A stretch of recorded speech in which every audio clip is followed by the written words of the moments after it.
Hello and welcome to James Bond Club Ireland's The Double O Pod, as we are now branded. It's me, Paul Lally. I've got Andy Watson, Kevin O'Callaghan, and Sean O'Hare. Say hi, everyone. Hello. Hi, everyone. How does it feel to be in fresh new suit of a new pod name? Fresh. Feels cleansing. It is Yes. fresh in it. Right, what have you been guys doing over the past couple of days since we spoke to you last? Anything Bondian? Anything just life getting in the way? What's happening? All I can say is I can move again. Oh, brilliant. Nick. After your back injury. Nice. Yeah, that wasn't fun. You were amusingly sort of robotic at the last one, but you're better now. Yes, still a little twinge, but nothing too bad now. I've got to have missed the Manchester do that I was meant to be going to, but that was good. The really 007 guys, yeah, that looked really good. Yeah. A lot of good people there for that. Oh well, there will be another one. There will be more. 2026 is packed with events, as I think we're going to find out, certainly in America from our guest who is coming up. But before we get to him, Sean, what have you been doing? No, just over the weekend, from Thursday through to Sunday, I did a bit of a Pierce Brosnan watch along. So I watched all 4 Brosnan films. That you were going to do that in the weekend update. How'd you get on with that? Brilliant. Well, I knew it was going to be brilliant. It was the best Bond. So. They weren't as good as I thought they were going to be. There's a lot of hype about that Brosnan fellow. Yeah, it's very good. It's great. All right, give us something fresh that you found out about them this time. Jesus, I've watched them that many times. Tomorrow Never Dies just gets better and better. No argument. Better and better, you know, and it's probably my favorite Bond film, and I literally could put it on now again and just watch it. And yeah, like I've been listening to the soundtrack pretty constantly all Monday and a bit of today. So yeah, it's brilliant. It's brilliant, and yeah, sort of sets you up lovely for David Arnold cue the music coming now in It's November, just after which is going to be an Instagram post there. Did you see that? Yeah, just amazing. So that was a nice way to spend a few days.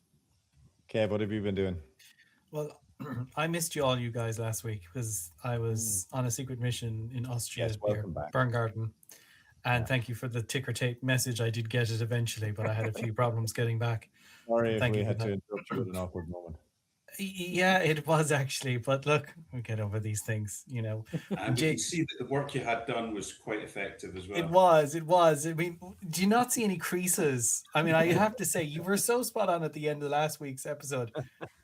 I do listen. Say, like I'm going back again soon for the rest. Clinic while recovering from surgery. It's not even my DNA anymore, but the problem is I don't sleep. But anyway. That's okay. Just rewatch the Brosnan films every night. Just for Sean there. I haven't done too much Bondy things because I've been in Austria just going down ski slopes getting medical treatment. So it's been quite. I did. If you saw me doesn't know what that mixed reference is about, please go back and listen to our last anyone who's paying attention to this great podcast, Double O Pod, will know everything that I've just alluded to here. And if not, please send a letter to Paul Alley at JBCI, not to me, to Paul, for this. I discovered something crazy the last few days, and all of you are going to be shocked by it. This big bright ball appeared in the sky the other day. It was blinding, and there was this heat raging off it. Now, it has not been seen in this part of the world for quite some time. Yeah. So I've started a new goal, which is try and find a Solex agitator. Yeah. Because if you know anyone who's got a Solex agitator, could you let me know, please? Yeah. Was it 51 days or something of rain that you endured? Some ridiculous like statistic. It's a pretty high. I think here it's like 48 or 49 days, just rain every day. It's insane. This is doing nothing for our campaign to lure the Bond producers to Ireland. Well, no, but I think it's a good way to segue into some place maybe that we could think about that's always warm and sunny and inviting, maybe, Paul. Yeah. Where would you think would be a good place that might have a lovely, sunny, let's say a sunny horizon with a very particular hue of color for sunset, famous for that kind of thing? Mm, That might be good for films. That might be good for Bond fans even. Where could we possibly be? Perhaps Could it LA? possibly be LA? Could it be? You think? Do we know anyone in LA? I think we might. Turns out we do. We know the we guys do, I from think. Live and Die in LA, Steve and Neil, and at least one of them is going to be joining us now.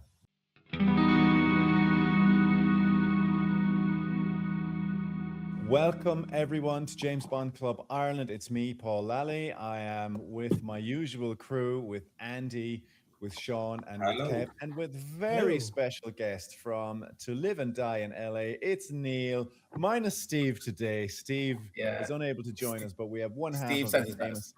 Yeah. That's great. Yeah, Thank you very famous. much, Steve. So welcome. Wow.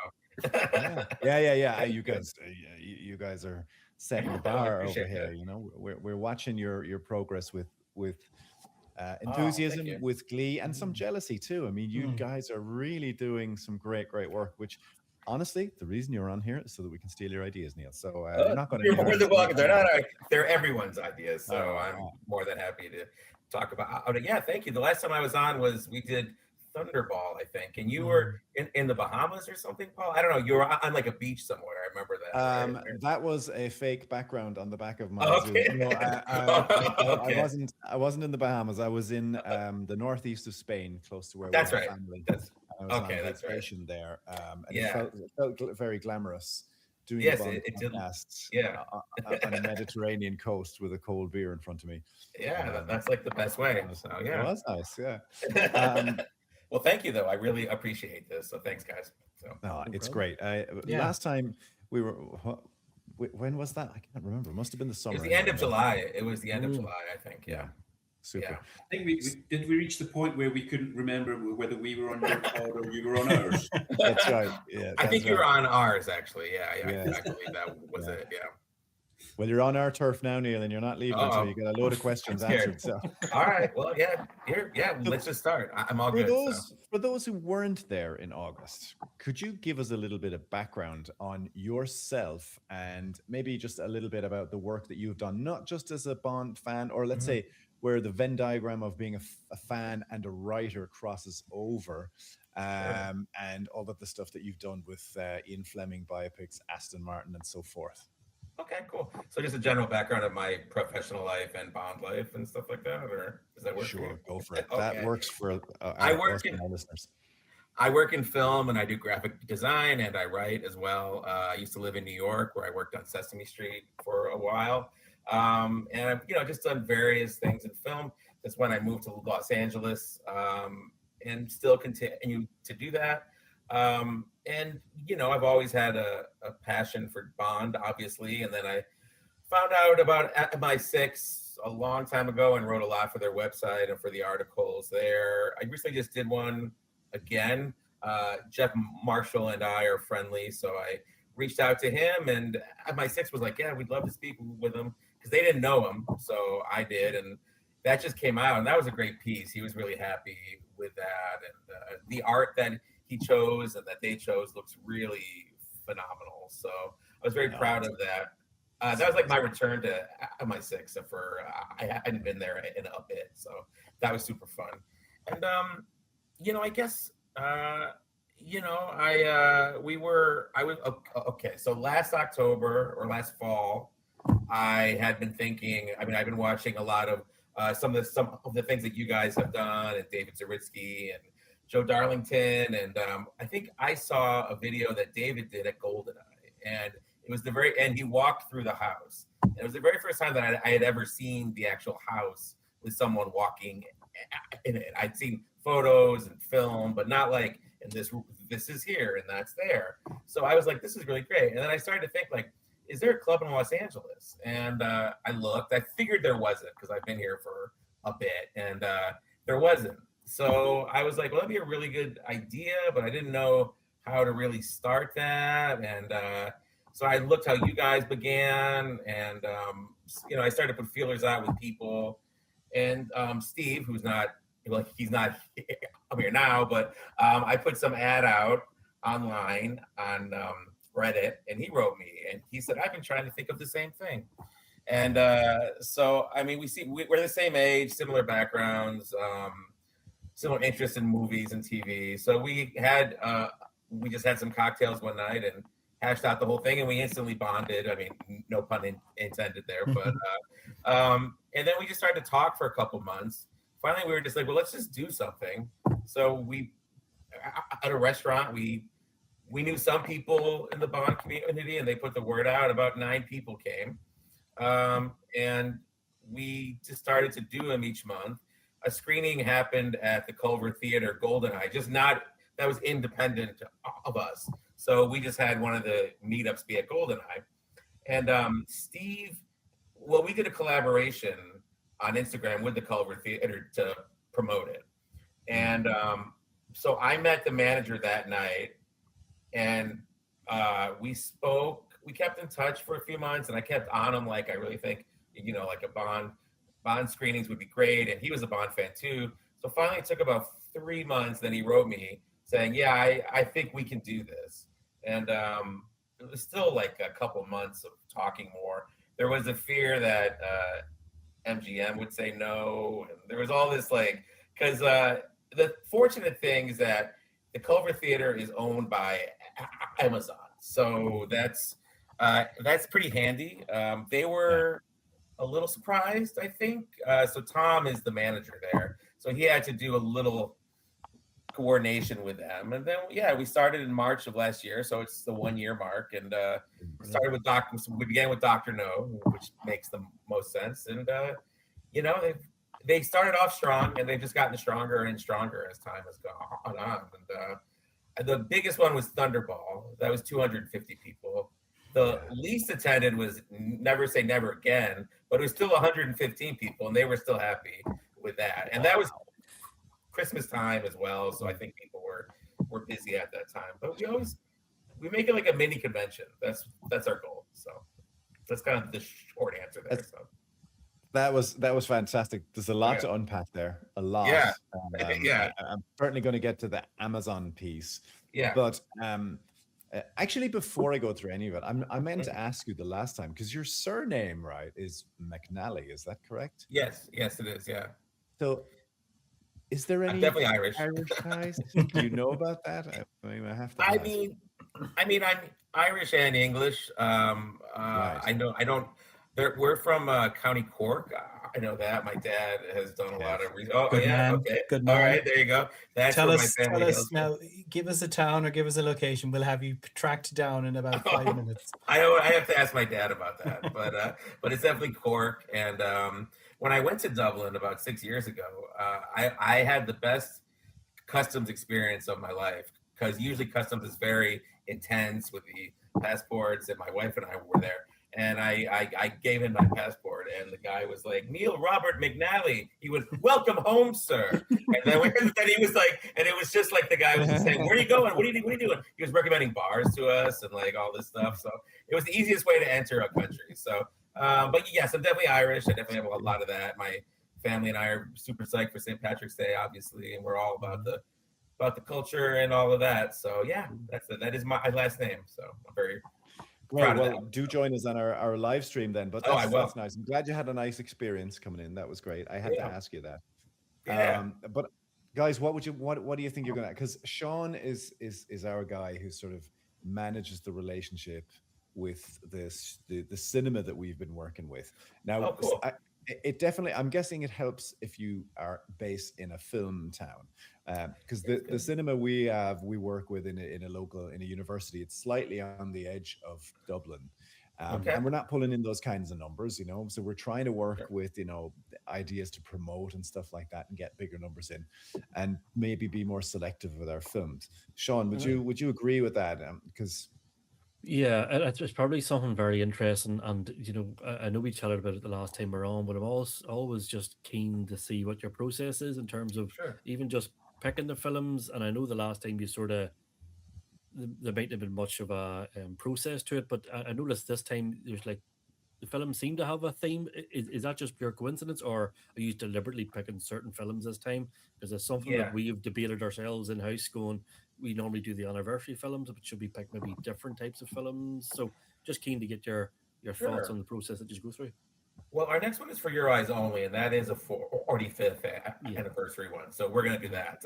So we do try and have a selection of those. But from the last, this is the third one. So the last two have been a theme that we call the Tracy trilogy. So it's basically Bond on a vengeance mission for his dead wife, basically, because it's all the films, the majority of the films from Majesties to so Majesties, that was the last one. For Your Eyes Only, he's at the grave, and in License to Kill, she's mentioned at the start as well. Like when he goes, but that was a long time ago. I mean, so it's like, so we just kind of have like occasionally we'll have like run through themes, and people enjoy that. They pick up on that, and I also like we like to pick just very much a potpourri of like different Bonds.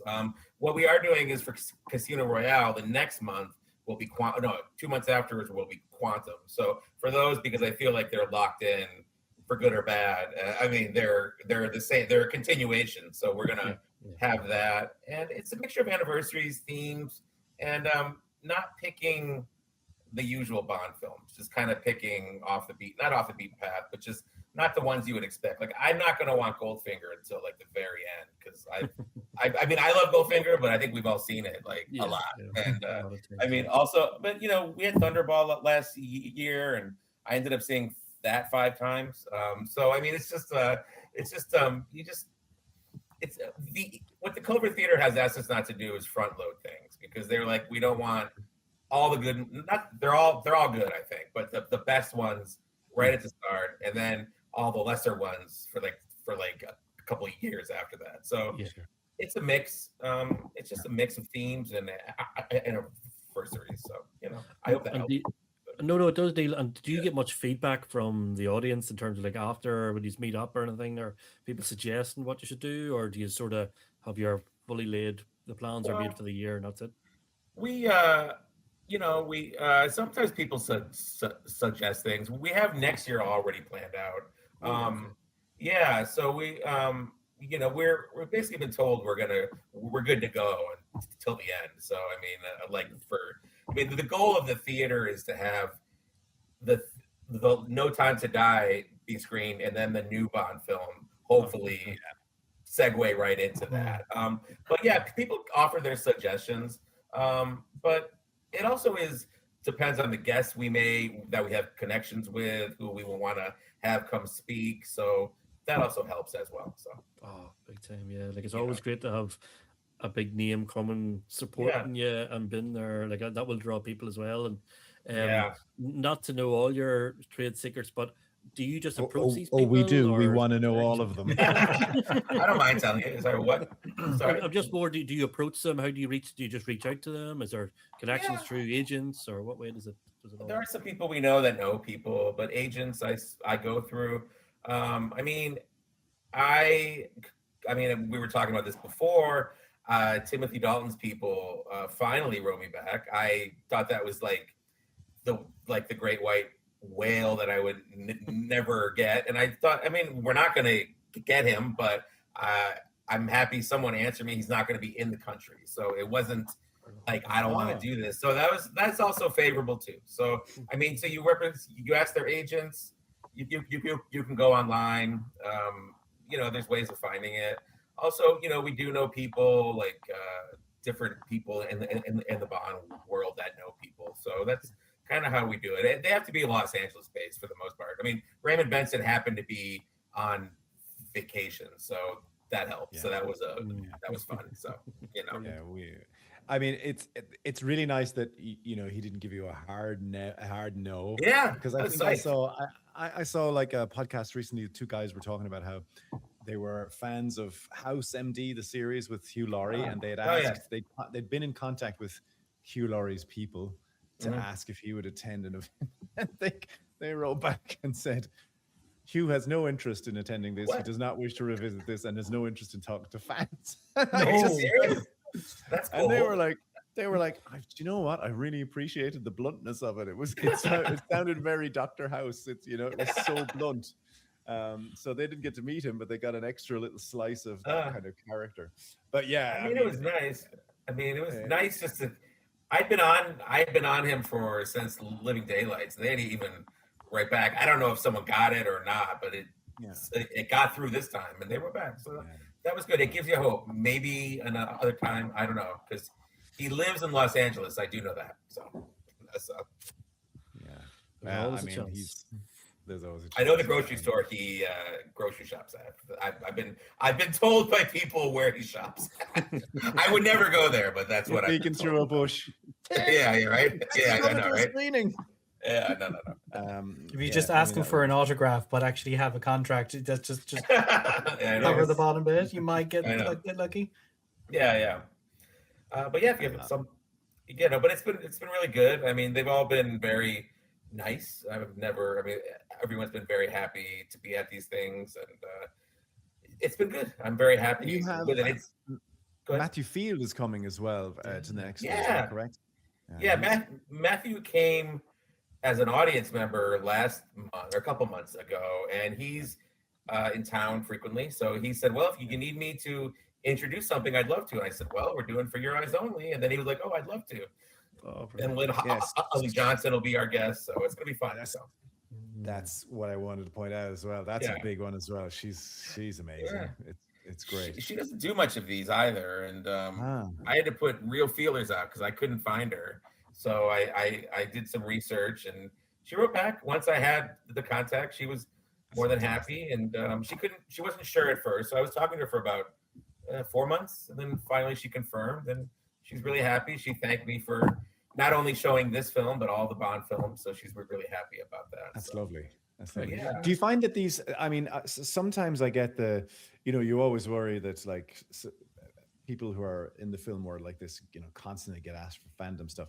But as they sort of recede into history a little bit, I see some of the Bond alumni are delighted that they're being shared and they're getting as much enjoyment, with people getting as much enjoyment out of them today as they did back in the 60s or 70s or whenever they made. Do you find that with the people that come to your screenings? Yeah, I think it's just an eternal love of what Bond gave them and like the movies and their careers. And I think it's just a payback, and they just really, we haven't had many no's. It's just been a lot of people that are like, I'd love to be there. And if they can't make it, they're like, I'm sorry, it's just for scheduling reasons. Sure. So, I mean, Roger Moore's son wrote me a very nice note saying why they couldn't come. And I love the note. It was such a gracious note. And the family thanked me as well. So I was very happy about that. So. And which of his sons was that, if I may be so bold as to ask? Christian, I believe. Yeah. Oh, okay. Yeah. Great. Yeah. Oh, that's lovely. Yeah, they're very nice. They just said, thank you. We appreciate you. And I said, well, we'll be remembering your dad that night. So they were very happy with that. So, yeah. Tell us a little bit about the Amazon relationship. Just how is that complicated with or made easier with the relationship with you and Culver? And does it give you any flavor for how they might react or how they might engage with Bond fans as their relationship with the franchise grows? We get nothing but friendliness, and it's not like I've met Amazon like people there, but they've through their openness to us doing it, and the relationship they have with the manager Tom, who's great, and from what I hear from him, they're happy to make money. So I think that's a really good thing, and the crowds it's bringing in, it gives me hope. I mean, I know Tom has been telling them that he's been encouraging them to engage with fans, and the fact they're going to let us screen them all gives me a lot of hope that at the very least they're willing to just get Bond out there. So in a more like. But you did mention that they were surprised by that. Did you mean like they were sort of I mean, obviously, we're not talking about Amazon leadership here, but Amazon MGM leadership here. But obviously, no word had come down to say, we own the Bonds franchise now. Expect more fan engagement. Be prepared for it. Be open to it. That'd be a lovely message to hear. I think it was more like, who are these guys? What are they like? Wait, it was kind of like, wait, what's going on? And I think Tom at the theater was like, this is a really, we do it on Tuesday nights, which is a slower night there, so it brings in big crowds. And I think he was like, look, these guys have nothing but positivity All here. upset. Yeah. They were like, in LA, which is true. LA was drying up in terms of fandom. We've been told that, and I knew that. So they were like, it'd be really good. It's such a film town, obviously, that he was like, this would be really good. Because the brand is sort of, we're waiting for the new film, so it's sort of in like a lull, not a lull, but we're in standby. So they were like, this would be really good, and they agreed. I think once they researched what it was and what we were asking and what the theater needed, I think that they were okay. It was a wait and see, and now it's just like, you guys can do what you want. So basically at this point, there was some like legal-ish, not legal, but just like, who are these guys? What's going on with this? Is this okay? And once they realized it was okay, it's like, that's fine, go for it. So it gives me hope. So they've been nothing but great. So that's all I can say. So, yeah. So and it's the first. Sorry, one thing. Robert Short, who's one of our guests on our podcast, special effects guy, huge Bond fan, was like, he's excited because he was like, this is kind of like the first like quasi-official like screenings of the movies in a long time in Los Angeles. So he was like, so it's good for that. So that's great. Yeah. Kev or Andy, did you want to pitch in with what makes for them a big screening? Or any other questions? I have to just say a general comment as everybody this side knows, For Your Eyes Only is my number one. That's good. Bond film. So if it was at all possible, I would have been over there to watch it again. I just love seeing it on the big screen. It's great. I've never actually seen it on the big screen, so it'll be fun. So yeah, it's great. Roger Moore is such a badass in that film as well. It's great. It's also the only film that's film he did that's like the books, and I think that's really, the tone is really good. So I'm very happy. We're gonna. So. There's also that beautiful lotus, and in the Cortina, where of course the recent Winter Olympics were held in Cortina, Milano, and that's it's a nice time to show it because of that as well. If anyone had been watching them, I think somebody put up online as well that the scene where he is attacked by the ice hockey players, that was the for the Winter Olympics that had been turned into the curling arena. So, okay. I didn't know that. So if you were a diehard location visiting fan, you could go see some curling and be in a Roger Moore moment. But Matthew Field, it's his favorite film, so he's like to be introducing it and being there. Wow. So that's great. Yeah. So he's a man of taste then. yeah. He said it was the first one he saw. So yeah. Oh, it's the first one he saw. So for those who don't remember exactly who might recall the name, but not who he is, Matthew is the writing partner of AJ Chowdhury, who wrote Some Kind of Hero, and Kev, you have the full lineup of Chowdhury and Field books behind you already. Spy Octane. I'm an investor for them at this stage, I think, yes. And I don't think there's anything between them that is knowable about Bond that they don't know, really. And great guys as well, really nice. I only met Matthew once, actually, but I've been mates with AJ for a while.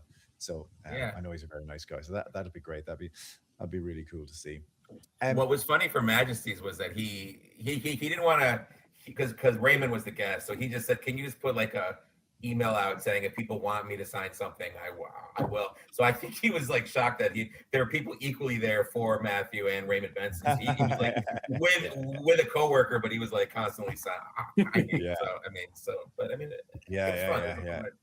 You know, It's like the kind of the Godfather and the new challenger to the throne of big brains and Bond there. yeah. That's brilliant. So, I mean, those are a whole lot of elements that really work for a great screening. What is your personal favorite thing that you like about the screenings that happen? Is it meeting people? Tell us a little bit about the stuff that you bookend the film with, like some of the documentaries or behind the scenes footage to warm people up, which is a great idea, which we had not thought about, and we are going to steal that one. You can't go for it. It's a pre-show. It's a 20-minute pre-show. It's just a compilation of, like, making of, but also really weird clips that you can find themed around the movie. Like for Majesties, I don't know where it came from, but we had Elisa Vallis.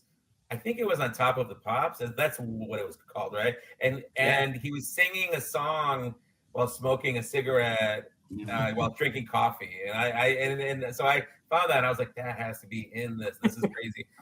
So we just find like rare clips. Like if a guest was on the Muppet Show, we always have that on. I mean, or one of the Bonds. I mean, so or just somebody, or like weird trailers that the actors have been in, like just really fun stuff. So it's like a 20-minute show, and it's serious but not, and fans seem to like it. So we're pretty happy with it. It's extra work for us, but it's really fun, and really, and we put them on YouTube afterwards, and the viewing for those have gone like skyrocketed. So we're they're a bit different. They're unique, right? They're really and you guys were the first ones I can think of who did it. So that's really great. It's just like everything that I would see on YouTube by myself and Steve, and we would just be like, let's just put it in a show and just see what people would think. And I think at first they were like, what is this? And then over time they've been requesting them and mentioning them more, so they've done well. So I'm pretty happy with it. What I really like about that is I can imagine being in the cinema, because I haven't attended one of your screenings yet, but I can imagine being in the cinema and you're like, I know the film, I've seen it X amount of times. But suddenly when you see where Telly Savalas was in 1968 or 69, and where you're transported back. There's a lot of color added into the, you're sort of, it's like you close your eyes and you turn back and, your vision turns that grainy 70s film stock color. And you see where these people were, and you're kind of in the zone and pumped for it. I think that's a really, really nice way of, and some of those things are so unexpected, like, as you say, on top of the pop, smoking and all that kind of thing. Different times. I mean, we basically just sit down, Steve and I, and just spend like a couple hours just like searching for guests and actors and what we can find. And I always like to find the really weird stuff. I mean, so I always try and put things in. So did you find any of the weird? There's plenty of weird stuff. If you were doing Thunderball, there's plenty of weird stuff on McClory in Ireland. There's that. What was it? I can never remember the name. It's Circtasia or Cirques. This weird. I didn't see that. We'll send it to you. For the next Thunderball screening. Okay. McClory held this kind of event for a charity event at a place called Strafford House, and he had a lot of celebrity guests, including Sean Connery. And cool. If you, there's parts of it you can watch, but I would hazard a guess that many people were on mushrooms, because it is the oddest thing. Odd. It doesn't cover it really. It's bananas. But it's a wild watch. But those types of things put things in context. You realize that actors weren't out there sipping martinis every weekend. They were out doing mad other stuff. For Thunderball, because Luciana was there, we found an appearance of hers on Hawaii Five-0, and like science fiction film she did. I forget what it's called, but there's like an alien invasion on a space station, and she loved it. She wanted a copy, so we made her a copy. We were like, is she gonna like this? I don't want to but she loved it all, so that was really great. So because I am kind of like, well, we're having light fun about their careers, and they're right there, so I don't want to like make people upset, but they're all just like, oh, this is great. So I mean, I haven't met anyone who hasn't been nice. Like some of the stunt guys, Vic Armstrong I met, and I thought I was kind of in a queue to get his autograph. I've said this before, and I expected he would just sort of say thanks and move on. But when he asked me where I was from, started talking to me about other stunt guys he'd worked from Ireland, other films he'd done in Ireland. Yeah. He was just like someone you just met, you Yeah. know, and just he wouldn't stop talking. I was like, wait, these guys, Yeah. you know, I guess it's their career and they love that people are interested in it. So, and John Glenn was the same, you know. It's fantastic, and that's why, you know, particularly with many of these people who from the 60s, you know, they're getting on, and the fact that we can still meet them is amazing. We should take full advantage. No, it was definitely similar. It was definitely similar with Carolyn Monroe and Maddie Smith when they were over in Ireland doing the double screen. They'd done an interview before the screenings, and they couldn't be more complimentary of the Bond films, the experiences they had on the film, and like they really, it's personal to them. This is my film, you know. This is my Bond film, and they couldn't speak more highly of it, and they were so engaging. You know, what we were saying earlier, you assume other people what they're going to be like. They couldn't be more welcome and more chatting, and they wanted to stay and keep talking. You know, they're getting to the point where they said, "We've got to start showing the film here." They want to keep talking, so it's great. To hear Sean, them. do you want to give a little bit more background on that film, actually, for Neil's benefit, of that screening, rather, of the two? The guys came over we had a screening in Dublin. It was done separate to our club, but they had a double screen of Live and Let Die and Spy Who Loved Me. And before they interviewed Maddie Smith, obviously for Live and Let Die, had the film, and then they had Carolyn Monroe for the Spy Who Loved Me. But before that, the guys were in the foyer signing, taking pictures. That actually held up the screenings, had to put the screenings back for a while because of that, because it's the crowd, and it was great to see a crowd there, you know, and supporting it. And it's something we'd definitely love to get involved in down the line, and try and get like another Bond sort of alumni over, because we see, and it's probably something that I'm also interested in. Like, obviously you're based in LA, but you're getting brilliant numbers turning up to your screenings. Are they like? Do you even know? Are they mostly Bond fans? Are the more general public coming along, or are they your cousins? I mean, there's no shame, you know. Get them in wherever you can. From Ireland over for the weekend or something. Yeah, that's it. I mean, there's definitely a hardcore contingent of Bond fans, but one of us asked like how many have never seen the film, and there are new people we see each time. You know, we definitely see the regulars, but there's definitely a lot of new people. There's a lot of girlfriends there. I mean, so there's a lot of that have been like dragged in. You know what I mean? So you know, so. But Sean, do you have any date on the last time a female darkened the door of one of our screenings? I know, right? Sure. I'll have to look at the record. But I'd say it's a 50-50 at this point. I mean, it's definitely been a good mix of like people. So that's what I'm happy with. So I mean, that's all you can ask for. That's nice. And we do try and encourage wives and girlfriends, and also kids, you know, especially for the more kid-friendly ones. Bring your family, you know, because I remember it very much as a family event, going to a Bond film as a kid and enjoying it with my dad and my mum or whatever when we went, you know. And if it's age appropriate, obviously that is tremendous crack. And to be fair, our founder, John Lennon, his wife, well, she didn't come that many times, but his daughter came, and she was a huge Roger Moore fan. Cool. You know, so we used to get a kick out of that. You know, not only that it was a child, but also it was a girl who loved the Bond films. You know? more of this kind of thing. You know, I think it's more good. Women and girls. Yeah, it was great. Actually, is it kind of sort of a lot of middle-aged guys going to, or are you getting a younger generation coming in to see them now as well?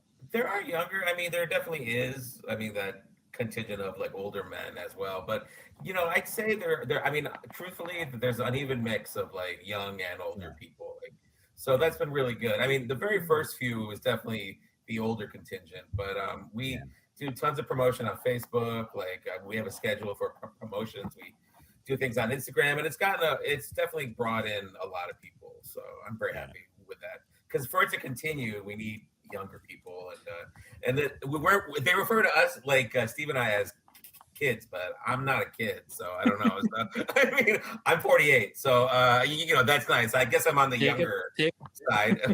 yeah, I'll take it. So yeah. If you didn't see Goldfinger in the cinema for some of these guys, then you're a kid, you know. And yeah. I think often all you need to do is show up with the enthusiasm that you brought as a child to the screenings, and your inner kid sort of pops out anyway. You know, which is cool. Well, a friend of mine, one of my best friends, who who lives in Los Angeles now. I went to school with him. I've known him since I was 18. Brought his boys and to Thunderball. It was the first Bond film they'd ever seen, and they were like, "This was amazing!" Like they were like their minds were blown, and they're like 12. So that was around the age that I got into it all. So 12 seems to be that magic like point with like Bond fans. So that's fantastic. Tell us a little bit. Sorry, go ahead, Sean. You go first. No, I was just going to ask Neil. You touched on it very briefly, and something we're also keen to just find a bit more. You talked about advertising. I know you mentioned Facebook, Instagram. Have you used like a sort of a bit of a plan in terms of how you promote these films? Have you like set deadlines you're going to meet, or how do you go about promoting? Well, we do a month out, like when the month mark hits before I do one round. So I write all the members, and then I go through Facebook by myself. I'll go through all the Facebook groups that I'm a part of. I'll do links. There's a James Bond Los Angeles group. There's not many people, but I promote that. So I basically just go through the whole thing, like online forums and promote it. So I'll let it be at that point. And then for the 2-week mark, I'll do it again. For the 1-week mark, I'll let people know. Steve does Instagram. Steve just does unique posts. We kind of do like 1 month out. Steve does it a little more frequently, but on Facebook, I don't want to like bother people. So it's 1 month out, 2 weeks, 1 week, and then we're like, it's on Tuesday night at this point. So I let people know. Yeah. So it's kind of a system that thing. It's interesting how you manage social media systematically like that. Cause we've done it a little bit more. We're starting to get more systematic about it now. Thanks, Sean. But it's interesting to know how you do it because you have to get a feel between the different. Like Facebook is one kind of a feel to it. Instagram is more easy. You can do more stuff quickly on there. But and you've been very good about like when you reached out to us, you were very personable and you made the personal connection. Even though by us, promoting your screenings, and like, who does he expect to get from Ireland to go to them? But it's not really about that. I thought about that. We're internationally connected, and you never know who's in one club and who isn't in another. They don't necessarily have to be in that specific location, right? Yeah. That's what I thought. So yeah. But it's exciting too, to know that other people are doing the same thing because it makes you want to go and visit there at some point, Yeah, it's brought a lot of people in. A lot of people like travel. Like we've had people like travel in just to see some of them from like different states, and I'm like, wow, that's great. So it makes people happy. Tell us a little bit about your big plans for the summer. This Casino Royale screening. That's going to be. So we just announced that we're working with David Zaritsky for Gather All West. We've been working with him about that for 4 months. Steve contacted him like, hey, we're doing Casino Royale. Is there something, can we talk? And David was interested. And so I'd say for the last couple months, January, we began talking. So we planned out, we have some restaurants involved. So Friday night, we're doing a cocktail night. We just had the ad put out for that. It's a bar that's themed around 1960s airplanes, which we had one of our meetups there before. Cool. Yeah, the Acre Bar. That's gonna be really fun. So that's free reservations, and you can pay as you go. And then for the official day for Gather All, there's an Irish bar in downtown Culver called the Old Fella, and we worked it out with them. They're gonna have more English food. So we did like a full tasting of all the food they're gonna have, like sausage rolls, fish and chips. So it's gonna be a 5-hour party with alcohol. So it's gonna be really, and then it's across the street from where Casino Royale will be screened. Yeah, on 4K in a brand new remastered version. Selling really well right now. So if it keeps on doing these numbers, they may expand it. So fingers crossed on that. So and then afterwards we're gonna have the lobby there so people can mingle and drink, and it's gonna be fun. And Sunday we're gonna have our breakfast and say farewell. But it's gonna be a quick but fun weekend. And And at the restaurant, we're gonna have panels, and we haven't planned it all out yet, though. But hopefully, there'll be some guests and stuff. So it's gonna be really fun. I'm very happy. It's I've never been to a Bond convention. They were 2 in Los Angeles in the early '90s, during that lull before GoldenEye, because I think they were concerned that people didn't care at that point, so they wanted to drum up interest. So they did 2 conventions in Los Angeles. So it's good to bring it back. So George was that one of them, was he not? George Lazenby, I think, maybe. Yes, he was. Yes, yeah. He guessed. I wasn't in Los Angeles then, so I couldn't go. But it's gonna be fun. But it's called Gather All West. You can find it on the Bond Experience. He goes through the whole thing with the links. Yes. If you guys can put links down, I would appreciate that. We will put links out. There's definitely people we know in LA and the West Coast, and feel free to come. In the meantime, I'm working on scheming and machining to see what possibilities there would be to get there myself, but we'll see. It's gonna be fun. I mean, the Culver Theater, the screens are huge, and they're all remastered. They're all 4K. So I mean, look, getting out to California, I mean, the beautiful sunshine, those sunsets you get in LA, meeting Bond fans, watching a Bond film in a massive. I mean, sounds shit. Yeah. I'm out. Well, the thing is, we booked it, and we were like, let's just book it. And then Steve and I were thinking, like, well, we can't just show it. We have to do something for it. And so that's when he contacted David, and Steve contacted Steve had met David before at one of his gather-alls in Pennsylvania. And so they knew each other from there. And David, I mean, I'm sure you've met him. I mean, you definitely have, but he's a great guy, really great guy. And it's weird because I just been watching him on podcasts and stuff, and then I'm actually like talking with him, and he's just a Bond fan. He's a great guy, so he's very laid back. He's full of very positive energy as well. And when you talk to him about stuff, you get that push of energy. It's almost like you're walking along, and when those ski lift chairs just comes and lifts you up, and you're like, oh, now we're going faster. He's great, and he'll be a great asset to that as well. Tell us the dates as well, because we want to give this message out to our Irish fans, because there are people listening to us in America, but there are also people in Ireland who might fancy a trip to LA. Okay, there you go. So, like the dates for Yours Only and Casino Royale, Gather All West, hit us up with those. Okay, so for Your Eyes Only will be Tuesday, March 24th. So that's this month. So, and it begins at the pre-show starts at 6:45. Yeah. So if you go to our website, which is to liveandletdieinla.com, you can find ticket links there, or go to the Culver Theater website and you can find it there. And for Gather All West, that will be, let me get the dates.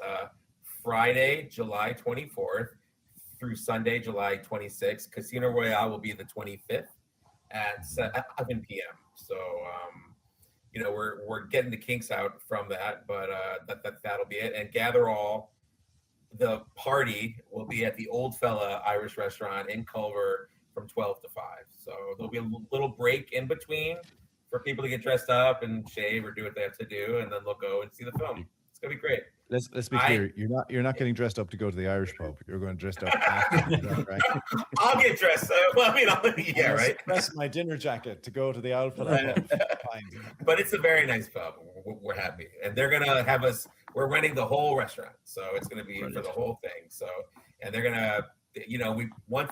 David said, tell them we're gonna drink. So, and that's what we're gonna do. So it should be good. This is terrible. I'm over in America twice this year, but unfortunately the wrong states and wrong dates. Oh, okay. What are the dates, Andy? I'm in Washington in April. Oh, okay. And then Grand Rapids in November. I mean, April isn't to July isn't that long. You could stretch that out a little bit, The end of May, we're doing License to Kill, so that'll be fun as well. So so it's the wrong one to tempt Andy with. He's not the Dalton fan you think he is. Oh, there you go. I love Dalton. Kevin, I think he's great. So. Me too. Yeah, Dalton head. Dalton all day long. Kevin, do you have any questions you wanted to ask? I do. Because Casino Royale sounds amazing. Gilderoy West sounds amazing. What comes next, Neil? I mean, how do you keep this momentum going? And I suppose maybe to ask it in a slightly different way, what is the perfect screening or event for you? If you were going to go in and go, right, this is going to be amazing. What's that for you? For a different Bond film, or Just for you, yeah. And it could be Bond film, it could be person, experience, whatever. What's next? Well, first I'll start with what's next. Well, we're just focusing on that right now, but I know Steve and I would like to. There aren't regular conventions of that, and we'd like to keep that momentum going in Los Angeles. Obviously, it's a big undertaking, but I think we're talking about ways that we can continue it after this. So I think that would be a really good thing. I'm a big fan of Doctor Who, and they do a big Doctor Who convention in Los Angeles each year. That started off small and is 35 years now. So, I mean, going strong. Ooh. So I think, things like that are a good goal for. And I think, in terms of a perfect screening, I mean, I think Casino Royale right now is going to be a really, really, if you had to pick a Bond film to see at the movies that's so tightly wound and wonderful. And I was telling a friend of mine, it's the best Bond film, I think, in the last 20 years, actually. It's flawless. It's so flawless that I can't wait to see people's reactions. I saw it at a screening. It screened in LA last year. They were doing a Daniel Craig retrospective. Well, this is a good one. They were doing a Daniel Craig retrospective in Los Angeles. They were screening all his films. He came to, this is sad, he came to every one of his films but Casino Royale, actually. I'm serious. He came to every single one but that one. So we all went, and it was packed. It was packed, and it was shown on film. It was great. But we're like, was he here? And he did not show up for that. So I guess he didn't want to put up with fans, I guess. I don't know. He has a love-hate thing. But I think it's a great film. I think it's his best movie, obviously. And I think it's going to be great seeing it with at least 250 Bond fans. Hopefully much more. If there's more, they'll open it up more. So I think it's going to be really great. So that's my ideal one. And then there's GoldenEye, but I've seen GoldenEye the movies several times as well. So brilliant. Yeah. Brilliant. Yeah. Well, I know for our screenings and our numbers are a lot less than that. But you see, watching a Bond film with like-minded people and you experiencing just their reactions and the sort of watching the film with the cheers, the people laugh, it just brings a whole new life to the film as opposed to sitting in the house watching it. So I can only imagine what it'll be like with 250 people. You're so lucky, and it's brilliant what you're doing. It's just so lovely. It's a different, like you said, it's different watching it at the movies than in my living room. It really is. I mean, it's just a totally different thing. We've met fans that will only see it at the movies. I'm not like that, but we've met people that are like, I won't watch them on TV now. So whoa, right, okay, that's pretty hardcore, right? Purist, that's strong stuff. I think though the message that we want to get across to our own listeners is the joy and the value of coming to the in-person experience thing, because it's even different to going to a regular film, because you walk out of a regular film and you may have experienced the laughs or whatever with communally, but you don't talk to the other people in the cinema. Whereas after a Bond film, everyone is sort of there for the same thing, and they get to know each other, and then they go for something to eat or a beer. And it's always fun. And people these guys, they drive from, I mean, Kevin drives from Cork to Dublin, which is almost as long as Los Angeles to New York, really, or it feels it, doesn't it? Not quite. Wow. You could watch a movie during the trip and on the way back as well. You get 3 films in a day. Wow, that's pretty good. That's good. So I get one down in this part of the world. I think it's the ambition I have anyway. It is. I don't know. Can I borrow to live and die in Cork? Is that a good? If you want to. That's a tragedy written by John B. Keane, I believe. I think so, isn't it? It's definitely a Keane novel, yeah. When you think Kev comes a long way. Sean and myself travel across borders and everything. We come from another. I should say, but it just, you know what it is? It's in my head. The Cork journey is harder. It seems like it's there's Darby O'Gill style horses and carts and everything. Whereas the just a straight line, Oh, nice. How dare you? I know, that's a terrible thing to say. I know. I'm supposed to be bigging up Ireland here, and I'm from Cork. No, it does feel long. I mean, it's part of the show. But it's sometimes as well, we find people really enjoy even the chat afterwards. Like the film, yes, we've seen the film, we Yeah. enjoy the film, but the chats and just the sort of the different stories you hear afterwards, or the different sort of opinions of different Bond films, or the discussions even over a pint or a bit of food afterwards. Yeah. That's near enough as much as the joy of meeting up as it is watching the film sometimes. So there's a lot to be said for that, and just getting people out and just chatting to each other, you know, it's great. Yeah, I mean, people like if like one of the guests signs at the end, like people talk, they take pictures, and then we always do go out for food afterwards, and people come out and stuff. And it's just, I mean, like I've gotten to meet tons of people I never would have met in my life, and it's been really good. I mean, it's a very positive thing, and I think the world right now is a little not so positive. So it's good to have things 100%. just to bring some happiness. I mean, just for what numbers are you getting going out for food afterwards? It's never. I mean, we do meetups in between. So, but between the film nights, we'll get like 30 people, 35. After the movies, it really fluctuates. There could be 10, there could be 20. One time there was like 35. So, I mean, like last time it was like 8 people. So that's fine. It's just a good little crowd of people. Nice wee group, Yeah. So what we try and do is it's the movie, then a meet up at a restaurant or a cocktail lounge, then the film. So, I mean, the individual meetups tend to bring larger crowds up. So that's fun. So, you know. Excellent. Brilliant. It's good. It's good, just good conversation. So, isn't it? Yeah. You know, it's all just, it's a lot of people in LA, I guess, were really trying to find, there hadn't been something in a while. And I guess the screenings, they were happening, but not as frequently. So we definitely tapped into something. So I'm very happy that we did. It's weird when I was just at home thinking about like, well, we could do something. And then it's become all of this now. So it's weird how one idea happens and it just kind of like goes on and on and on. So it was the perfect time. So I'm very happy. So. Congratulations. Fair play to you. Brilliant. Congratulations indeed. Thanks, I mean, it's a great success story, and it's very exciting to see such enthusiasm in LA, and it's very tempting to want to try and get there. Well, you guys should all come, and what you guys do is great. I love it, so it's really fun too. Thanks. You guys do. Just your conversation is really fun, and you guys bring up points that I never thought about, so it's all good. I mean, the Bond fan community is so rich and wonderful. It's just great. Yeah.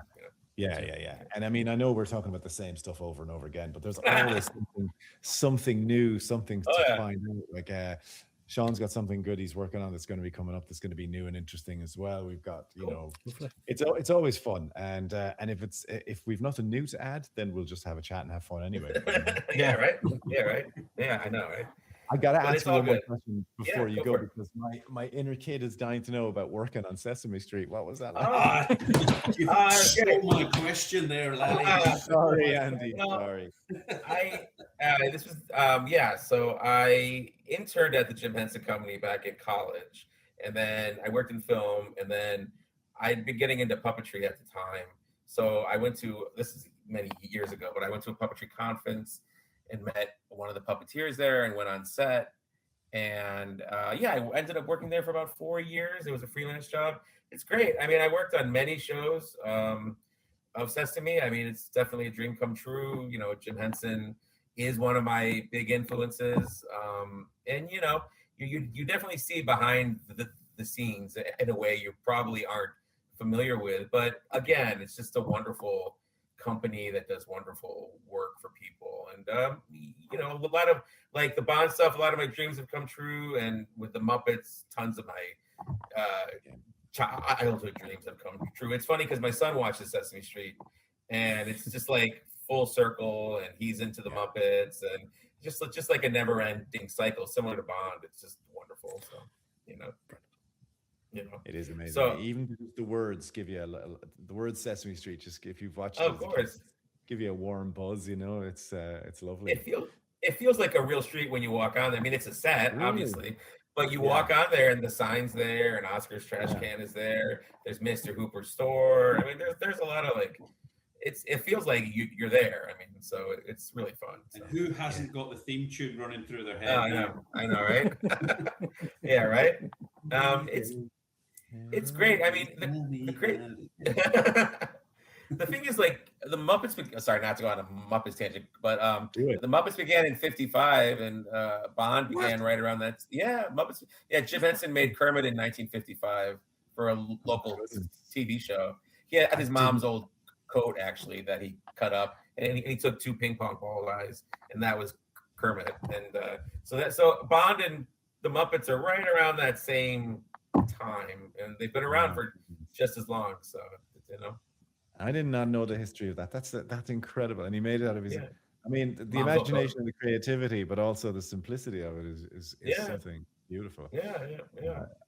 Do you because I noticed that you're into Doctor Who and James Bond, 2 British franchises, and you're into puppeteering and stuff. Did you ever get into the Jerry Anderson stuff, like the old Thunderbird? Thunderbirds. Oh yeah, I've watched all that stuff. Yeah, it's fun stuff to watch. Yeah, I mean, I like Doctor Who more, but it's the artistry of Thunderbirds is amazing, and what they did with that. I mean, it's it's just to watch that, you're just like, wow, this is a very intricate show. So, you know what we should do? We should get Michael to put in a cut card in the middle of this and go, we are about to nerd out seriously. So I know Thunderbirds, the Muppets, James Bond, Doctor Who. Yeah, I'm glad my wife's gone right now, so there you go.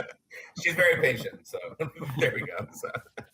Well, look, I think we might have taken up enough of your time, guys. Is there anything else thank you. Before we leave and we'll let Neil go? No, just to echo, say, Neil, what you're doing. It's great to see what you're doing, and there is a hint of jealousy sitting here. Would love to be part or get over to experience it, and it just seems to be getting bigger and better. So keep it going, and your congratulations and fair play. It's brilliant. Thank you. Yeah, I have 2 things long enough so that we can get over. Yeah. That was one of the things to say. Keep going. It's brilliant. Come back and talk to us, and also come over here. We want to get the perfect passport greeting for you all. Okay, great. For the next time you go to this part of the world. Yeah, we've talked about it. I'll be back, so that would be nice. So keep us posted. Yeah, we alert thank the you. customs men that the McNalleys are coming back. They're like, oh, he's back. Yeah, there you go. Well, thank you. I really appreciate the kind. You guys are great, so I appreciate it. Okay, thank you so much. All right, Cheers. Thanks very much. Bye-bye, Neil.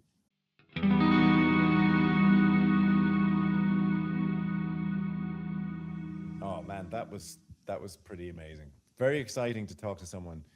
I mean, any member of the Bond community who's as enthusiastic and productive as that, but someone who's doing screenings as well and doing it really successfully. Got a lot out of that. What did you think of it, guys? Yeah, it was really interesting, even just to get sort of the wee bit of the insight on how the guys go about organizing these, promoting them, and even just like the numbers they're getting. We're looking to do, obviously not them numbers, but we want to continue our screenings, and it just gives you a bit of like encouragement, and these things are happening. And yes, you need sort of, it's interesting as well. A lot of the fans are sort of 50-50 general public, but also Bond fans. So I definitely took a few notes from there, and it's something we totally try and apply in a small way to what we're trying to do. So yeah, brilliant. Fair play to Neil. Yeah, it was great to see how they do, and the quick success that they've had. And as we've all said all along, we love putting the screenings on. We just need the people to come along and support them so that we can keep producing them, keep having these showings. Yeah. Big time. Yeah. Kev, what you get out of it? Oh, listen so much. I mean, Neil is wonderful to chat to. I mean, you could chat to him. We say this for everyone who comes on this podcast. I know we'd love to chat to him longer, and we'll definitely have him back. But it's great to hear. I think Andy makes such a brilliant point. It's about the support that you get from fans and people who are so much interested into Bond and discovering it, that come and experience. And you heard Neil talking about it there, as a group, hundreds of people in a cinema watching, it's a different sort of vibe, and I think it's great. And to hear about going out afterwards and talking about it, and the gather all events that are planned. I mean, I'm really struggling here to not go online right now and book flights after hearing that, after my joking about seeing the sun at the start of the year. But it's so good. It's so good. And more power to them, and good luck, and long may it continue. And let us get the James Bond Club Ireland jet warmed up, I think, guys. I think we should. Yeah. I mean, I saw a picture, so it definitely exists. So we should definitely get it. It does exist. I have the keys. It's parked at the front here. Excellent. We get a helicopter to Kev's place and then take off in the jet. That's it. Yeah, that is fantastic. Look, I hope you guys enjoyed listening to that as much as we did. Thanks for tuning in as always. Check us out wherever you get your podcasts. It's the Double O Pod now. Online, we're at James Bond Club Ireland, at JBCI 007, I think, for TikTok, and Instagram, otherwise at James Bond Club Ireland. So look, we look forward to talking to you again and the next one. And in the meantime, have a very Bondian week. Take it easy. Bye-bye. Bye-bye. Bye-bye.